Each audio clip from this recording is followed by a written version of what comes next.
Hey, morning, boys and girls. Here's just an interesting idea. So something that I say quite a lot is that is the importance of treating every opponent equally, right? So when you're playing somebody that you know is stronger than you, you still need to go into that game thinking, I can get this person, this player. You know, I need to be ready for them to make mistakes. I can do this. I need to, be on my game. I need to be careful. And likewise, if you're playing somebody who's weaker than you, then it's very important not to get overconfident and to overextend yourself. You've still got to remember your defense and everything like that. And I just thought, I wonder if it would be interesting to do a 15+10 game against an unknown. So if you go onto like Lichess and you don't log in, then we've just got an anonymous game here. So okay, so we've got an England gambit declined. So I don't know who this individual is. This is the point, right? Okay, so if I take here, we could have queen takes and then knight out. There's not a huge amount of value in taking right now, but then pawn could take here. So let's have a think. Let us have a think. I'm going to push on. Let's push on. Gain this, grab the space. Probably follow it with d5. And this now takes this square away from the knight. Okay, I'm going to follow it with d5, I think, straight away. Yep. Okay, queen e2. It's an interesting move. It's blocking in his bishop. His knight now has nowhere forwards to go. He can only go to this square, which is not great at all. So this is the thing.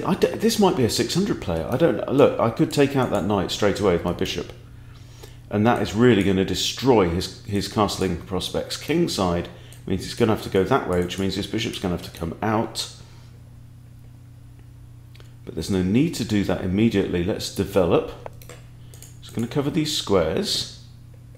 No harm done. Don't think he's going to move his knight again. Then we can have a guess.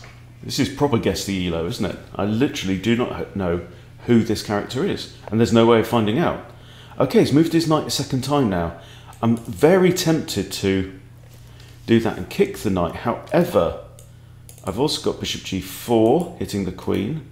If pawn takes, I take, he takes, doesn't work. Kicking the knight. Just doesn't feel right. So he's looking at this, and there's no bishop or queen that's going to come down and look at that. His queen can't come there. I'm not too concerned. I'm just going to develop. I'm going to bring my knight out. Then at the end of this game, maybe we'll have a debrief. Okay, if I kick him, he's got to go back to here, hasn't he? And I've still got quite a tidy queen side, so I think this makes sense. It comes with tempo. Okay, there he goes. And I could still, because you see, I'm thinking I've got light square pawns in the centre, got all this space. Could still play this move, but it's pretty much forces f3. Doesn't really benefit anything. I could bring out this bishop and pin that knight. He's going to play that. More than likely. Right, I'm gonna do this. I've just traded my bishop for that knight. This gives him these isolated pawns. Now, both pawns are actually defended. At some point, I probably want to lift my queen and castle. Don't see any reason not to do that now. This pawn's defended twice. I'm in a comfortable position. But what I find really liberating about this is I don't know if I'm playing a beginner, an intermediate player, improving player. Who knows? They are playing fairly quick. He's still on 15 minutes, dead. And he's moved his other knight to the rim of the board as well. Curious. If I play my knight here, that's a discovery against this knight with my queen. So what's he going to do? If he goes here, I could even take him out. Also means that his queen must defend the c2 pawn. If I do this, he's probably going to block with the bishop. He also has c3 as an option. I may yet... I was going to say I may yet castle short, but I don't think I will. Okay, I'm going to castle because it's principled.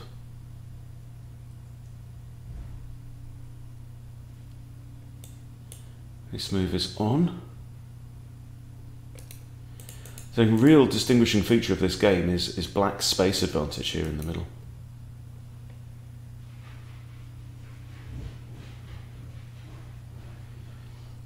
In terms of pawn breaks, I think, you know, f5, f4 is definitely a possibility. Let's move this queen to here. Now I can still put either my knight or my bishop on there.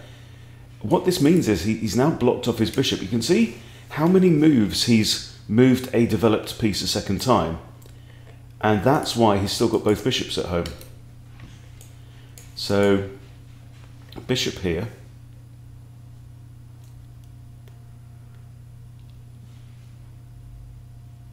If I do this, he's pretty much got to push his pawn or block with his knight. But it is pressuring, it's a developing move. If he moves his pawn, that feels like a concession to me. If I move my knight here, is there any benefit to that? I want to get my bishop off the mark, but is this the right square? Yeah, I think if he moves a pawn, that is again slightly weakening. It means he will have a very strong dark squared pawn structure, which makes my bishop quite bad. Yeah, there we go.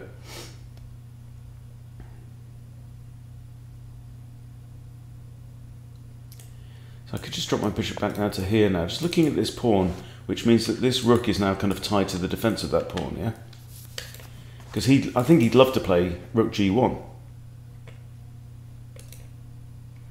I've still got all my pawns, so there's no open files on this board. Here is a thought. Even just this is a thought. I mean, you can't... Look, if I put my knight here, he takes my knight, I take his. Okay, right. My instant thought is now I want to trade off my bishop. Instant. And the reason is because of that, you know, that triangle. So this is making me think this guy is not 1400 plus. Okay, I've now got quite a nice idea up here. Just need to. Oh, yes. Oh yes. Royal fork on the horizon. Okay, these are the things that open up. I think this move was poor, right? Yes, his knight was bad anyway, right? But here he's just saying, please trade off your worst piece. Okay, in a locked board, knights become stronger, bishops become weaker. And look how bad his dark squared bishop in particular is really, really, really bad. This bishop has some prospects. It's got two, maybe arguably three squares it could go to. Oh, it's my go. Where are we? Okay, he's played his rook to there, but he's missed the big threat, which is now a family fork, because now I have king and queen and rook all in my sights, and he's lost his queen. There we go. You have to take the knight. I can then save my pawn. I can't take this because it's defended. Okay, so this makes me think I'm playing a lower rated player.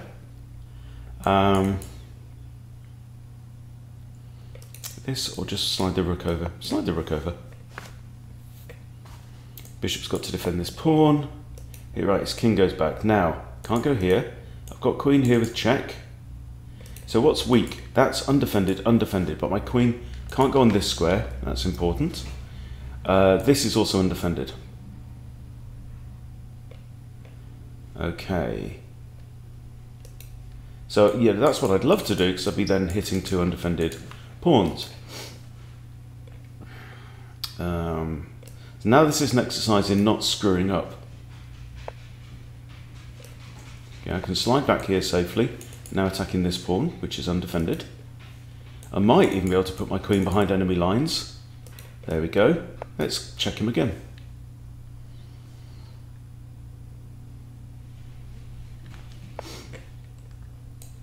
Knight, knight, knight looks great. You see how the ability of the knights to kind of make their own path through the place. Bishop's paths are very fixed. Yeah, yes, they're high speed and long range, but the knights progress through the game can be very creative. So I'm thinking of this check. However, this is inviting my opponent now to get rid of his, well, arguably is his better bishop, but I am +6. I'm basically up a queen for a minor piece, so what's not to like? The question is how to win. This is our concern, dude. That's undefended, that's undefended, that's undefended. But it's still not, you know, it's not a given at this point in time. I could put my knight in here as well, hit the rook.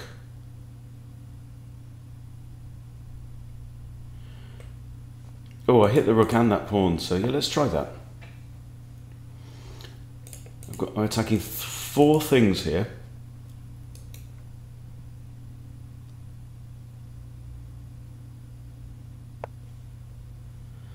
Okay, now I've got a choice of 2 rooks and a bishop. I don't want to take the bishop because that bishop is just entombed. Look at all these pawns are on dark squares. Okay, so let's have this guy because it comes with an attack on this bishop. However, I noticed that my knight is now trapped. Okay, let's take out this bishop. Take out his good bishop. This is fine. Okay, queen here now hits the rook.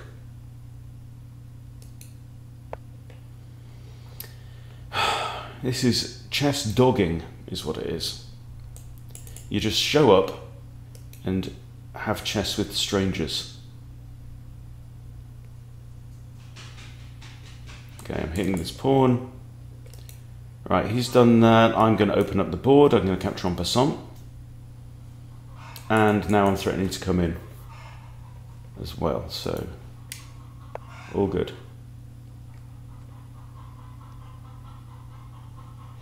I can come here and hit this. I can come here and defend the promotion square.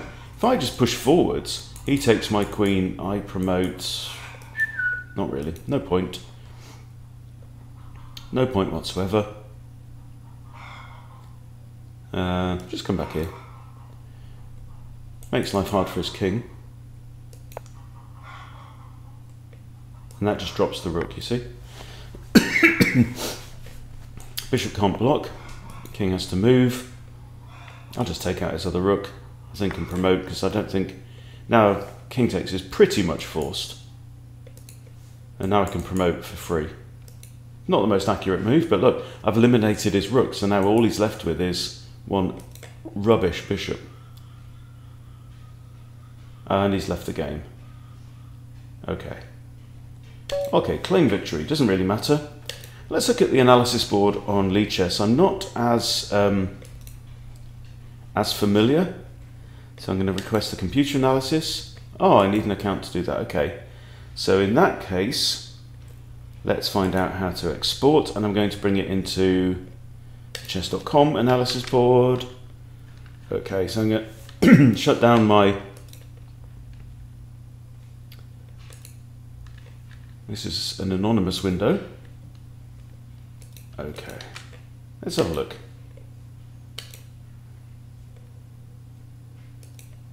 This is okay. All right, so this is the game review. Wow, only 1 inaccuracy from me. Oh, and it hasn't given us an overall accuracy score. Okay, well, let's shut this one down. I'm going to go over to here, and now I'm logged in. And we'll go, white is Hunty. Okay, there we go. Oh, is that a black Hunty? Okay. game review. Let's have a quick look and see how well we did. I was pretty happy with that. Oh, it was black. No, black was hunty. My mistake. Okay, so one missed win for me. So let's go through the game quickly. Okay, England Gambit declined with the reversed French version. Yeah. Inaccurate, should have taken. Yeah, because if queen recaptures, you can come out with the knight with tempo. But my concern was pawn recaptures.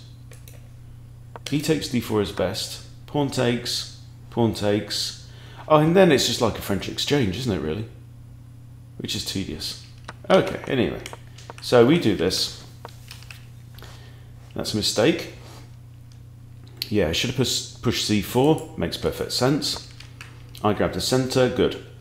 And now black has the edge. Already, after 3 moves, I have the edge. Knight h3 is best. Wow. I suppose he wants the castle. Best.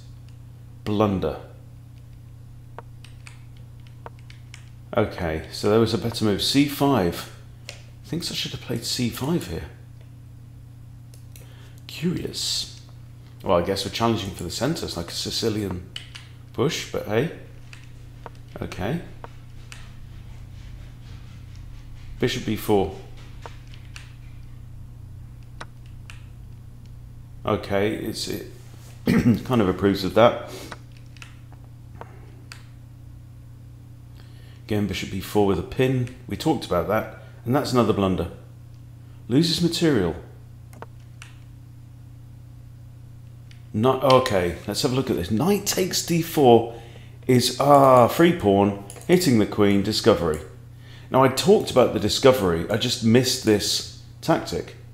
Hits the queen, and the queen actually has no squares where she can go that defends this knight.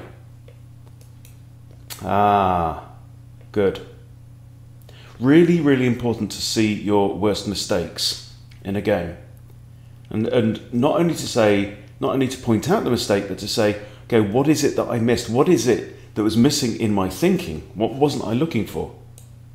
So I saw the discovery on the knight, maybe not at this point, but okay. So that's the missed win, okay. And again, you can see he's moving the developed piece a second time. That's inaccurate. What? Knight h7? What do you speak? What is this? Okay, best, and then come back there. Okay, very happy. 1.5 now. Another blunder. And bishop takes is a great move, yeah. See, he really just threw away his advantage. You know, the distinguishing feature of White's position is this London style dark squared pawn pyramid. What that means is that both dark squared bishops are now pants. And what he's just done with this move is say, hey, black, please trade off your dark squared bishop, which is awful, for my wonderful knight. In fact, my only decent developed piece. Please trade it off. Okay, there we go, great move. And really from this point, it's yeah, there we go. And then that's just terrible. Okay. So, interesting times, I think, guys. You know, this idea of just rocking up to Lichess, you can probably do the same on chess.com and have a random game with a random stranger. But what I like about it is it keeps you on your toes. This guy may have been a FIDE master for all I know, right? Interesting stuff. So I like this approach, and I think I would recommend it, you know, to all concerned. So there you go, easy win, relatively easy win in the end, but it made me approach chess the right way, right? I had to think through it. Not the perfect game, but definitely enjoyable. Hope you've enjoyed it. Thanks for watching. See you soon.